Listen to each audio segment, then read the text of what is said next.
नमस्कार दोस्तों, स्वागत है आपके अपने YouTube चैनल नॉलेज बल पर। ठीक, जैसा कि हम लोग डेली जो है सुबह 10 बजे साइंस का 25 क्वेश्चन का प्रैक्टिस सेट करते हैं, जिसमें कि 25 क्वेश्चन का जो है ना बहुत ही महत्वपूर्ण क्वेश्चन उसमें रहता है। ठीक, जो कि जो बिहार एसएससी के लिए बहुत ही महत्वपूर्ण है। ठीक, ऐसे तो जो भी एग्जाम में साइंस पूछता है उसके लिए बहुत ही महत्वपूर्ण है। ठीक, देखिए आज जो है हम लोग इसी क्रम में जो है साइंस का जो है सेट नंबर 133 को करेंगे। उससे पहले अगर चैनल को आप सब्सक्राइब नहीं किए हैं तो आप चैनल को सब्सक्राइब जरूर कर ले तथा वीडियो को ज़्यादा से ज़्यादा शेयर कर दे। ठीक, और इसका पीडीएफ जो है हमारे टेलीग्राम चैनल नॉलेजबल पीडीएफ पर अपलोड कर दिया गया है और टेलीग्राम चैनल का लिंक इस वीडियो के डिस्क्रिप्शन में दे दिया गया है। और जो भी पिछला वीडियो नहीं देखे हैं, जैसे कि अभी से जैसे 1 से लेकर के 132 तक हुआ है वीडियो, वो सबको जो है ना एक प्लेलिस्ट में जो है ना आपको अच्छी तरह से सीरियल वाइज अरेंज कर दिया गया। ठीक ना, उस प्लेलिस्ट में जाकर के आप चैनल के पर जाइए और वहाँ पर जो है डेली साइंस प्रैक्टिस सेट नाम से एक प्लेलिस्ट बना दिया गया है। ठीक, उस प्लेलिस्ट में आपको सारा वीडियो सीरियल वाइज अरेंज कर दिया गया है, वहाँ जाकर के आप वीडियो को देख सकते हैं। ठीक, जिनका छूट गया है। ठीक, और जिनका रिवीजन भी करना है तो वहाँ जाकर आप कर सकते हैं। ठीक, चलिए आज का सेट को स्टार्ट करते हैं। ठीक है, हमारे चैनल पर जो है अभी 2 प्रकार के क्लास आता है। एक तो सुबह 10 बजे साइंस का क्लास आता ही है, और शाम को जो है आपको 3 PM में जो है ना आपको क्वेश्चन बैंक, बिहार एसएससी का क्वेश्चन बैंक आता है। ठीक है ना, उसमें देखिए अभी तक टोटल जो है 19 गो वीडियो आ चुका है। आज जो है 20वां वीडियो आएगा, जिसमें देखिए कि बिहार एसएससी द्वारा जो प्रथम इंटर स्तरीय हुआ था 10/12/2018 को प्रथम पाली, और बिहार एसएससी द्वारा प्रथम स्तरीय हुआ था मेंस एग्जाम। ये दोनों एग्जाम को आज हम शाम को 3 बजे इसको करेंगे। ठीक, चलिए हम आज के जो है साइंस का सेट नंबर 133 का पहला प्रश्न को देखते हैं। ठीक, देखिए पहला प्रश्न क्या कहता है कि करवाहट के लिए मानव जीव का संवेदनशील क्षेत्र क्या है। ठीक, देखिए मानव का जीव जो होता है उसमें कहाँ पर क्या क्या चीज़ होता है उसको देखिए समझते हैं सबसे पहले। ठीक, देखिए मानव का जीव, देखिए ये क्या है, ये आपको मानव का जीव है। ठीक, देखिए मानव के जीव में जो ये पिछला हिस्सा होता है, तो ये जो है ना आपको करवा को डेट करता है। मतलब अगर हम कोई भी चीज़ करवा चीज़ खाते हैं तो यहाँ पर इसका स्वाद आता है। ठीक ना, अब देखिए ये दोनों साइड जो होता है, इस साइड और इस साइड, ये दोनों क्या करता है आपको ये खट्टा को डिनोट करता है। मतलब यहाँ पर जो है ना आपको खट्टा का स्वाद आता है। ठीक, अब देखिए ये जो है आपको ये दोनों पार्ट, यहाँ पर जो है आपको नमकीन का आता है, और आगे का जो भाग होता है ये जो है ना आपको मीठा, इस यहाँ पर जो है ना आपको मीठा स्वाद आता है। ठीक ना, तो यहाँ हमको किसके बारे में पूछा है, तो हमको करवाहट के बारे में पूछा है। तो करवाहट देखिए कहाँ आता है, ये देखिए जीव के जो है ना पिछला भाग जो होता है, ये देखिए कंठ के साइड जो होता है भाग, इसमें जो है ना आपको कैसा होता है, तो करवाहट होता है। ठीक, यही है आपको करवाहट का पॉइंट। ठीक, तो ये कैसा है, तो ये पीछे भाग कैसा है, तो ये जीव का पिछला भाग है। ठीक, तो इसका उत्तर क्या जाएगा, ऑप्शन नंबर सी हो जाएगा, पीछे का भाग। ठीक, चलिए अगला प्रश्न है कि एक वयस्क मानव शरीर में जल प्रतिशत होता है लगभग कितना। कोई वयस्क मानव है, ठीक, उसमें जल का प्रतिशत कितना होता है। देखिए कोई वयस्क मानव है तो उसमें जल का प्रतिशत जो है या 65 से लेकर के 70% के बीच होता है। ठीक, देखिए किस ऑप्शन में दिया हुआ है, ये देखिए ऑप्शन नंबर सी में 65% दिया हुआ है, तो इसका उत्तर ऑप्शन नंबर सी ही सही हो जाएगा। ठीक, चलिए अगला प्रश्न है कि मनुष्य की मुख गुहा में निम्न में से किसका पाचन प्रारंभ होता है। ठीक, देखिए सबसे पहले समझिए कि मुख में क्या होता है, कि लार होता है। ठीक ना, लार में एक एंजाइम उपस्थित होता है, वो कौन सा एंजाइम है, तो ये है आपको एमाइलेज। ठीक, एमाइलेज है, ये क्या करता है, ये जो है ना आपको स्टार्च को जो है ना ये माल्टोज में ये बदल देता है, यानी कि माल्टोज में ये तोड़ देता है। ठीक है, ये जो स्टार्च जो है ये एक प्रकार का क्या है, स्टार्च कार्बोहाइड्रेट का ही रूप है। ठीक, किसका है, तो कार्बोहाइड्रेट का ही रूप है क्या, तो स्टार्च। ठीक, स्टार्च क्या है, तो ये कार्बोहाइड्रेट का ही रूप है। ये जो है लार में पाया जाता है जो एमाइलेज एंजाइम, ये क्या करता है, स्टार्च को जो है ना, ये जो हार्मोन है एमाइलेज, ये क्या करता है आपको स्टार्च को माल्टोज में तोड़ देता है। ठीक, यानी कि स्टार्च क्या है, एक प्रकार का कार्बोहाइड्रेट है। ठीक, तो यहाँ क्या करा है कि मनुष्य के मुख के गुहा में निम्न में से किसका पाचन प्रारंभ हो जाता है।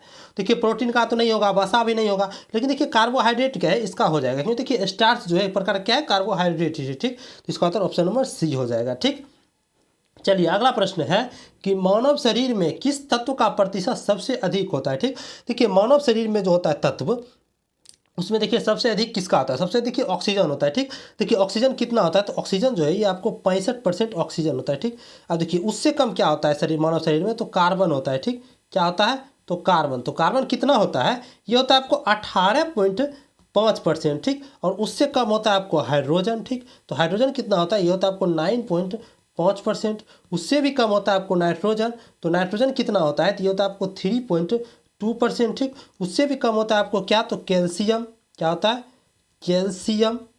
ठीक, देखिए कैल्शियम, कैल्शियम कितना होता है, ये होता है आपको 1.5%। ठीक, और उससे भी कम होता है आपको फास्फोरस, क्या होता है, फास्फोरस। ठीक, ये कितना होता है? तो फास्फोरस होता है आपको 1% होता है। ठीक, यहाँ हमसे पूछा क्या है कि मानव शरीर में किस तत्व का प्रतिशत सबसे अधिक है। तो देखिए सबसे अधिक क्या है? तो ऑक्सीजन है। कितना है? तो 65% है। यहाँ क्या हो जाएगा? ऑप्शन नंबर डी में दिया हुआ है ऑक्सीजन। ठीक ना। अगर पूछा सबसे कम क्या रहता है तो ये फास्फोरस रहता है। कितना? तो 1% रहता है। ठीक, चलिए अगला प्रश्न है कि कथन ए और कथन आर दिया हुआ है। कथन ए में कहा है कि मानव शरीर में यकृत जो है ये वसा के पाचन में महत्वपूर्ण भूमिका निभाता है। ठीक है, मानव शरीर में जो यकृत होता है ये क्या करता है? देखिए जो मानव शरीर का जो ये यकृत है ये क्या है? ये यकृत है जो क्या है? ये लीवर को ही क्या कहा जाता है? यकृत कहा जाता है। ठीक नहीं, ये क्या करता है कि ये जो है ना आपको पित्त रस को जो है ना आपको स्रावित करता है। और ये जो है आपको ग्रीन वाला पार्ट ये क्या है? आपको पित्ताशय की थैली है। ठीक ना, इसमें आकर के पित्ताशय जमा हो जाती है। यही पित्ताशय क्या करती है कि ये जो है ना आपको कोई भी वसायुक्त कोई भोजन होता है तो उसको पचाने में जो है ना ये पित्त जो है ना आपको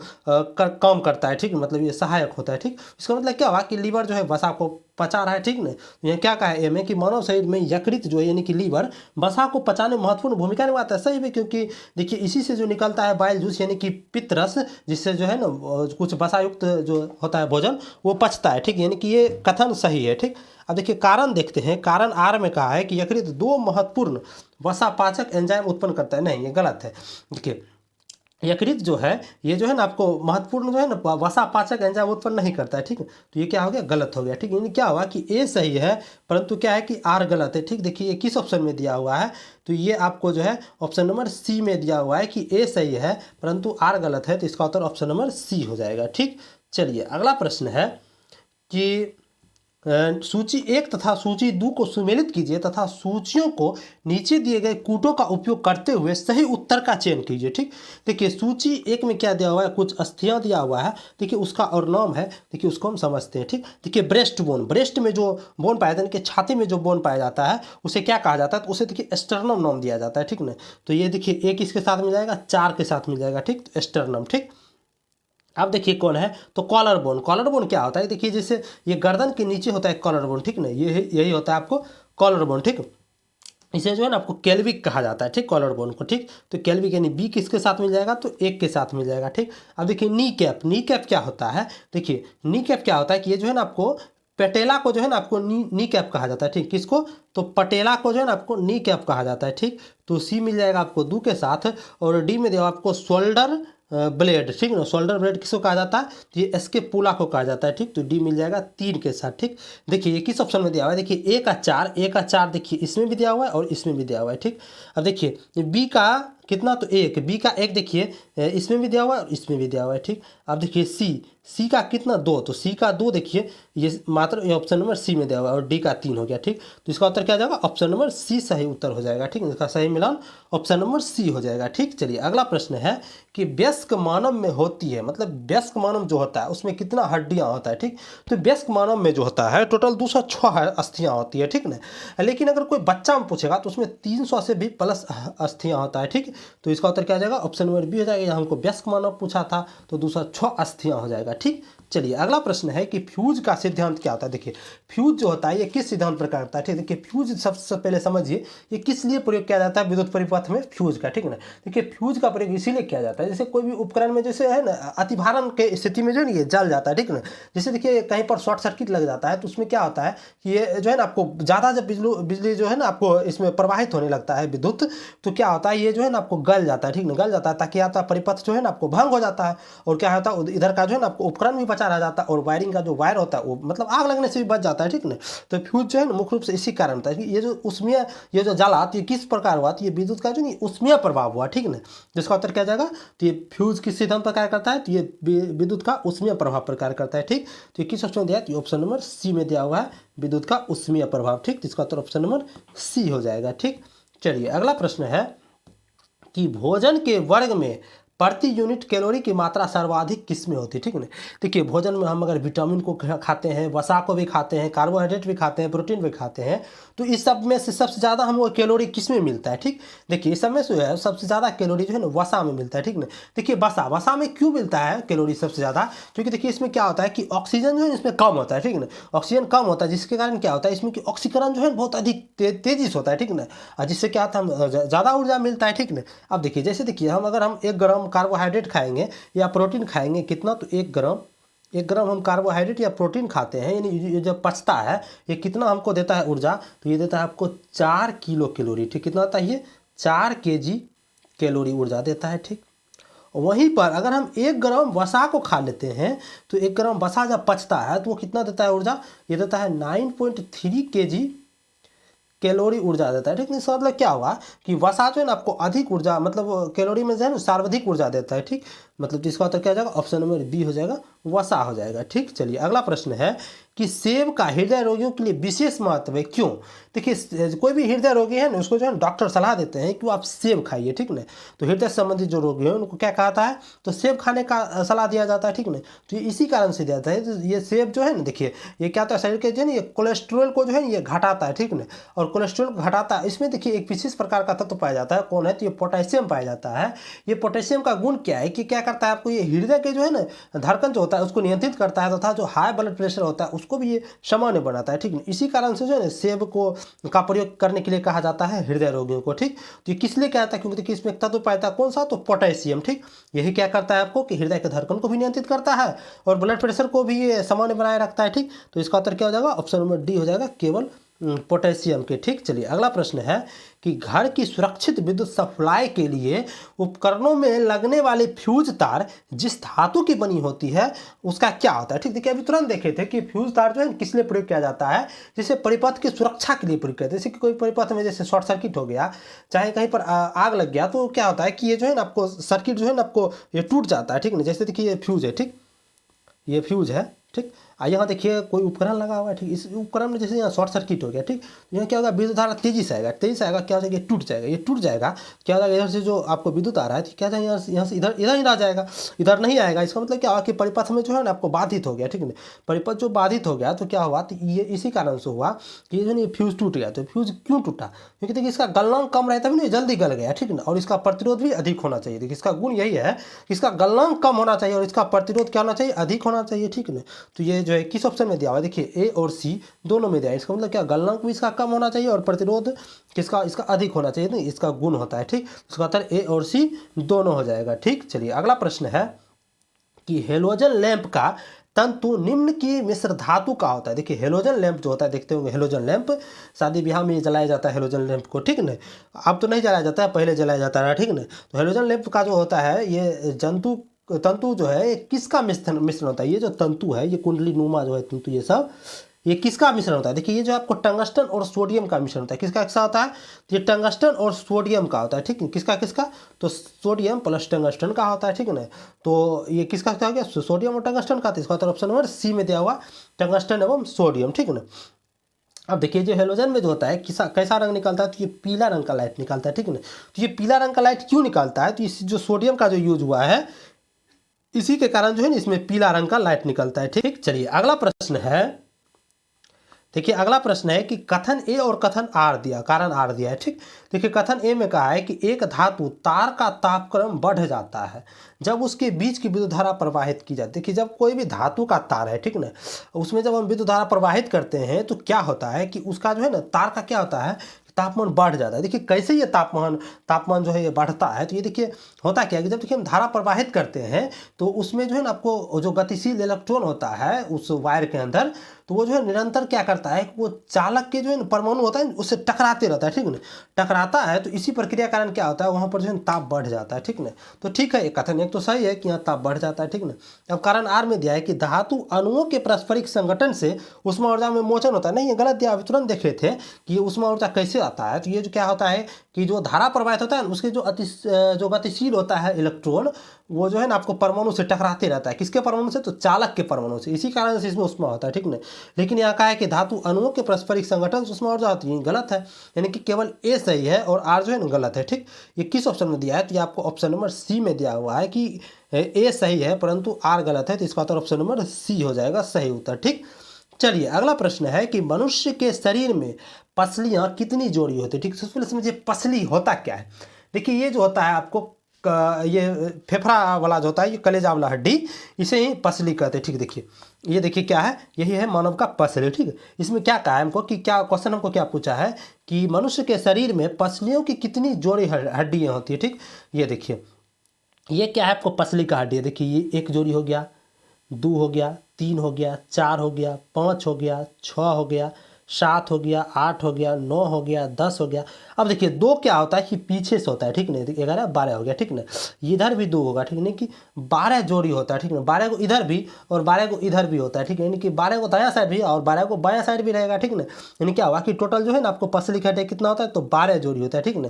जिसमें की होता है दो जोड़ी जो हड्डी होता है, ये जो है ना पूरा राउंड शेप में नहीं होता है, ठीक है, मतलब ये पीछे ही रहता है, सिर्फ आगे की ओर नहीं रहता है, ठीक है ना। अब देखिए ये जो बीच वाला जो पार्ट है, ये जिससे जुड़ा हुआ है जितना भी पसलियाँ, इसे एस्टर्नम कहा जाता है, ठीक है ना, एस्टर्नम कहा जाता है, ठीक है ना। इसे ही ब्रेस्ट बोन भी कहते हैं, ठीक है। अब तुरंत पहले देखे थे कि कॉलर बोन के बारे में, तो देखिए ये गर्दन के ऊपर में जो ये जो रहता है, ये बोन ये क्या है आपको, तो ये कॉलर बोन है, ठीक है ना। इसे कैल्विक भी कहा जाता है, ठीक है ना। तो यहाँ लेके हमसे पूछा क्या है कि पसली कितना जोड़ी होती है, तो पसली टोटल देखिए 12 जोड़ी होती है, यानी कि टोटल 24 को होता है, यानी कि जोड़ी कितना हो गया, तो 12 हो गया। तो इसका तो ऑप्शन नंबर ए हो जाएगा 12 जोड़ी, ठीक। चलिए अगला प्रश्न है कि श्वेत प्रकाश को नली में कैसे पैदा करते हैं। कोई भी नली है, ठीक ना, उसके अंदर हमको श्वेत प्रकाश को पैदा करना है, ठीक। तो उसको हम कैसे पैदा करेंगे, ठीक।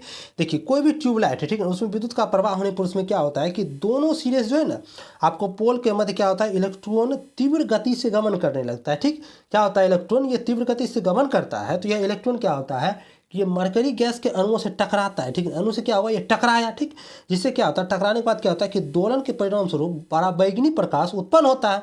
जब टकराया, टकराने से क्या हुआ, दोलन हुआ तो उसके परिणाम स्वरूप क्या हुआ कि पराबैंगनी प्रकाश जो है उत्पन्न होता है, ठीक ना।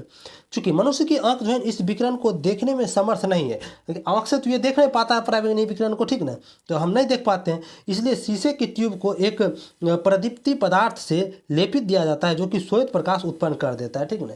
यानी क्या हुआ कि अब पूरा समरी समझिए कि इसमें क्या हुआ, इसमें किसके कारण श्वेत प्रकाश उत्पन्न हुआ। ये देखिए अणु के टकराए, जिससे क्या हुआ, दोलन हुआ, ठीक नहीं, तो दोलन के परिणाम स्वरूप ही ना पराबैंगनी प्रकाश उत्पन्न हुआ, ठीक है। जिससे क्या हुआ कि ये शीशे पर के ट्यूब से प्रदीप्त पदार्थ में क्या हुआ कि वाइट प्रकाश निकला, ठीक ना। तो ये किसके कारण हुआ, तो ये अणुओं के जो है ना दोलन करने से हुआ, ठीक ना। तो इसका उत्तर क्या आ जाएगा, ऑप्शन नंबर डी हो जाएगा, अणुओं को दोलित करके जो क्या होता है कि श्वेत प्रकाश को नली में पैदा करते हैं, ठीक ना। चलिए अगला प्रश्न है कि विद्युत बल्ब के अंदर कौन सी गैस भरी होती है, ठीक ना। देखिए विद्युत बल्ब के अंदर देखिए एक प्रयोग होता है, उसमें क्या जो फिलामेंट के जो होता है, फिलामेंट देखिए विद्युत बल्ब का देखिए कैसे रहता है, देखिए ऐसे विद्युत बल्ब रहता है, ठीक। ये देखिए विद्युत बल्ब है, इसके अंदर देखे होंगे कि अंदर में क्या है, एक ऐसे वायर रहता है घुमा घुमा, ठीक। ये क्या है, तो ये फिलामेंट है, ठीक नहीं। किसका बना होता है फिलामेंट, तो ये फिलामेंट जो है ना आपको ये टंगस्टन का बना होता है, ठीक नहीं।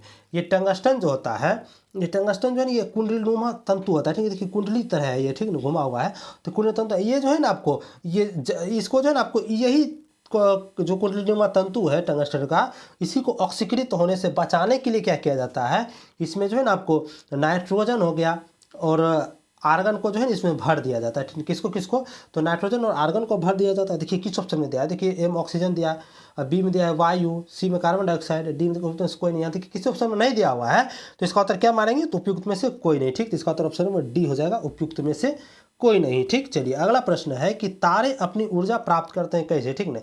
देखिए कोई भी तारा है, ठीक, वो अपना ऊर्जा कैसे प्राप्त करता है, देखिए सबसे पहले देखिए वो नाभिकीय संलयन के द्वारा प्राप्त करता है, ठीक। तो नाभिकीय संलयन किस में होता है, देखिए हाइड्रोजन का जो है ना इसमें हीलियम में संलयन होते रहता है, ठीक ना, जिससे ऊर्जा उत्पन्न होता है। इसके अतिरिक्त क्या होता है कि इसमें जो है ना आपको गुरुत्वीय संकुचन से भी जो है ना ऊर्जा प्राप्त होता है, ठीक। तो ये किस ऑप्शन में दिया हुआ है, देखिए 1 और 2 दोनों में दिया क्या होता है, नाभिकीय संलयन से भी होता है और गुरुत्वीय संकुचन से भी होता है, ठीक है। ये किस ऑप्शन में दिया हुआ है, 1 और 2, ये ऑप्शन नंबर ए में दिया हुआ है, तो इसका उत्तर ऑप्शन नंबर ए हो जाएगा, 1 तथा 2, ठीक। चलिए अगला प्रश्न है कि निम्नलिखित में से कौन सा रंग सोडियम क्रोमेट द्वारा आपूर्त होता है, ठीक ना। यानी कि सोडियम क्रोमेट द्वारा जो है ये आपूर्त होता है, कौन सा रंग, देखिए सोडियम क्रोमेट के द्वारा जो है ये लाल रंग निकलता है, ठीक। तो इसका उत्तर क्या हो जाएगा, ऑप्शन नंबर बी हो जाएगा, लाल रंग, ठीक। देखिए अगला प्रश्न है कि सूची 1 को सूची 2 से सुमेलित कीजिए तथा सूचियों को नीचे दिए गए कूट की सहायता से सही उत्तर का चयन कीजिए, ठीक। अब देखिए सूची 1 को सूची 2 के साथ हम सुमेलित करते हैं। सूची 1 के ए में दिया हुआ आपको एसीटोन, देखिए एसीटोन का यूज कहाँ होता है, ये देखिए एसीटोन जो है इसका यूज होता है आपको नाखून के पालिश के जो बना रहता है, जो नाखून पालिश जो किया जाता है नाखून पर, इसी को छुड़ाने में प्रयोग किया जाता है, ठीक नहीं, इसके अपसारक के रूप में प्रयोग होता है, ठीक। तो ए मिल जाएगा 2 के साथ, ठीक। अब देखिए बी में दिया हुआ है कार्बन टेट्राक्लोराइड, देखिए कार्बन टेट्राक्लोराइड जो होता है आपको CCl4, इसका यूज जो है ना आपको विद्युत से जो आग लगता है ना, विद्युत से द्वारा जो आग लगता है उसको बुझाने के लिए किया जाता है, ठीक ना। ना। यानी क्या हुआ कि एक प्रकार के अग्निशामक हुआ, ठीक। तो ये बी मिल जाएगा आपको एक के साथ, ठीक। अब देखिए सी में जो है आपको हाइड्रोजन पर ऑक्साइड, ठीक। देखिए हाइड्रोजन पर ऑक्साइड जो है इसका प्रयोग होता है आपको घाव के मरहम पट्टी करने में, ठीक। घाव में जो मरहम पट्टी किया जाता है उसमें प्रयोग कहता है किसका, तो हाइड्रोजन पर ऑक्साइड का। तो सी मिल जाएगा आपको 3 के साथ। अब डी में दिया हुआ है कि द्रव अमोनिया, तो द्रव अमोनिया का प्रयोग प्रतिशीतक के रूप में होता है, ठीक। यानी कि ठंडा करने के लिए, इनकी फ्रीजिंग एजेंट है एक प्रकार का ये। तो ये डी मिल जाएगा आपको 4 के साथ। ये देखिए किस ऑप्शन में दिया हुआ है, यानी कि ए का 2 हो गया, ठीक है। बी का 1, सी का 3 और डी का 4। ये देखिए ऑप्शन नंबर सी में दिया हुआ है, ठीक। तो इसका उत्तर ऑप्शन नंबर सी हो जाएगा, ठीक। चलिए अगला प्रश्न है कि निम्न में से कौन सा युग्म सुमेलित नहीं है, ठीक ना। इस में से कौन है जो कि सुमेलित नहीं, कि यह मिलान नहीं कर रहा है, ठीक ना। ए में दिया हुआ है आपको पोटेशियम क्लोरेट। देखिए पोटेशियम क्लोरेट का यूज कहाँ होता है, माचिस में, ठीक है ये। अब देखिए बी में दिया है कि मैंगनीज डाइऑक्साइड। मैंगनीज डाइऑक्साइड क्या होता है, ये शुष्क सेल में होता है, ठीक है, ये सही है। अब सी में दिया हुआ है कि हाइड्रोक्लोरिक एसिड, ये संचायक सेल में नहीं गलत है। देखिए संचायक सेल जो होता है इसमें आपको सल्फ्यूरिक एसिड का प्रयोग होता है, किसका, तो सल्फ्यूरिक एसिड यानी कि H2SO4 का प्रयोग होता है, ठीक ना। यही हमको गलत दिया हुआ है, ठीक है। डी में दिया हुआ है आपको यूरेनियम। यूरेनियम देखिए परमाणु बम में इसका ईंधन के रूप में प्रयोग होता है, सही है।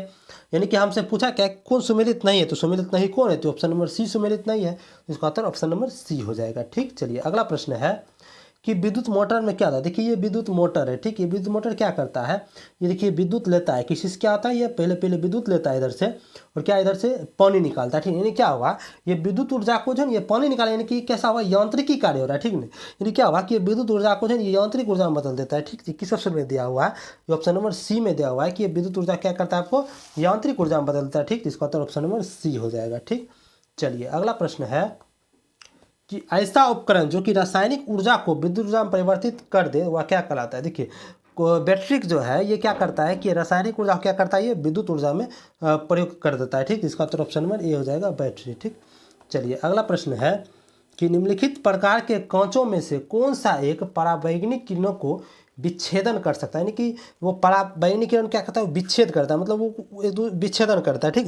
ये देखिए कि ये कौन करता है, कि क्रूक्स कांच करता है, ठीक। इसका उत्तर क्या हो जाएगा, ऑप्शन नंबर डी हो जाएगा, क्रूक्स कांच, ठीक। देखिए क्रूक्स कांच क्या होता है कि ये परावैंगनिक किरण जब आता है ना, इसको जो है अवशोषण करने की, ये क्रूक्स कांच में क्या होता है कि परावैंगनिक किरण को जो है अवशोषण करने की इसमें क्षमता होती है, ठीक ना।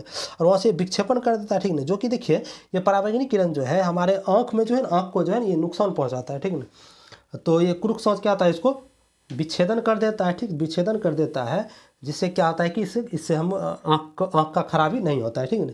ये क्रूक्स कांच किस में प्रयोग किया जाता है, तो ये जो है आपको धूप चश्मा में प्रयोग किया जाता है, किसमें, तो धूप चश्मा में, धूप वाला चश्मा जो होता है उसमें जो क्रूक्स कांच का प्रयोग किया जाता है, ठीक। चलिए अगला प्रश्न है कि निम्नलिखित में से कौन सा रसायन कृत्रिम वर्षा में प्रयोग में आता है, ठीक ना। देखिए कृत्रिम रूप से जब वर्षा कराना होता है तो उसमें जो है ना वो सिल्वर आयोडाइड का प्रयोग किया जाता है, ठीक।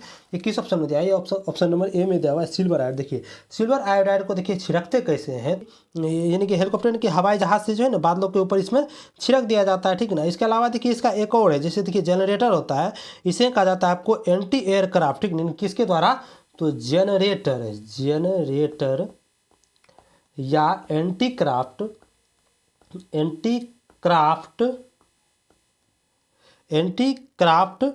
बंदूक, ठीक। एंटी एयरक्राफ्ट बंदूक, सॉरी एंटी एयरक्राफ्ट बंदूक से जो है ना ये छिड़का जाता है, ठीक है ना। एंटी एयरक्राफ्ट बंदूक से भी ये छिड़का जाता है, ठीक। तो ये क्या हुआ, इसका उत्तर ऑप्शन नंबर ए हो जाएगा, ठीक। अगला प्रश्न है कि शरीर में आंतरिक ग्लूकोज जो होता है, आंतरिक ग्लूकोज ये ग्लाइकोजन में परिवर्तित होकर के भंडारित रहता है किस में। देखिए भंडारित किस में रहता है, तो ये लीवर में होता है, ठीक नहीं। देखिए लीवर में होता कैसे है, देखिए लीवर क्या है कि हमारे मानव शरीर का जो है ये सबसे बड़ी ग्रंथि है लीवर, ठीक है ना। देखिए इसका मुख्य कार्य क्या है कि रक्त में जो उपस्थित होता है अतिरिक्त ग्लूकोज, इसको ये क्या करता है, ग्लाइकोजन में क्या करता है, ये परिवर्तित कर देता है, ठीक ना। और परिवर्तित करके इसको क्या करता है, अपने पास ये संचित रख लेता है, ठीक नहीं, स्टोर कर लेता है, ठीक। अपने पास ये क्या कर लेता है, तो स्टोर कर लेता है, ठीक है। स्टोर करने के बाद क्या करता है कि जब इसका आवश्यकता जब पड़ता है इसके अनुसार, तो ये ग्लाइकोजन को जो है ना पुनः ये ग्लूकोज में बदल देता है, ठीक ना। और हमें शरीर को क्या करता है, ये ऊर्जा प्रदान करता है, ठीक ना। यहाँ हमको क्या पूछा है, ग्लूकोज ग्लाइकोजन में परिवर्तित होकर के भंडारित करता है किसको, ये यकृत ही ऐसा काम करता है, ठीक। तो इसका उत्तर ऑप्शन नंबर बी हो जाएगा, ठीक। चलिए आज का अंतिम प्रश्न था। अगर आपको वीडियो अच्छा लगा हो तो आप चैनल को सब्सक्राइब कर ले तथा वीडियो को ज़्यादा से ज़्यादा शेयर कर दे, ठीक ना। और वीडियो को लाइक भी कर ले, ठीक। तथा इसका PDF जो है हमारे टेलीग्राम चैनल नॉलेजेबल PDF पर अपलोड कर दिया गया है। और टेलीग्राम चैनल का लिंक इस वीडियो के डिस्क्रिप्शन में दे दिया गया है, ठीक ना। और जो भी पिछला वीडियो नहीं देखे हैं तो वो चैनल के प्लेलिस्ट में जाकर के पिछला वीडियो को देख सकते हैं, ठीक। अगर आपको वीडियो अच्छा लगा है तो आप कमेंट बॉक्स में अपना फीडबैक जरूर दें, ठीक। चलिए वीडियो में अंत तक बने रहने के लिए धन्यवाद। मिलते हैं अगले वीडियो में।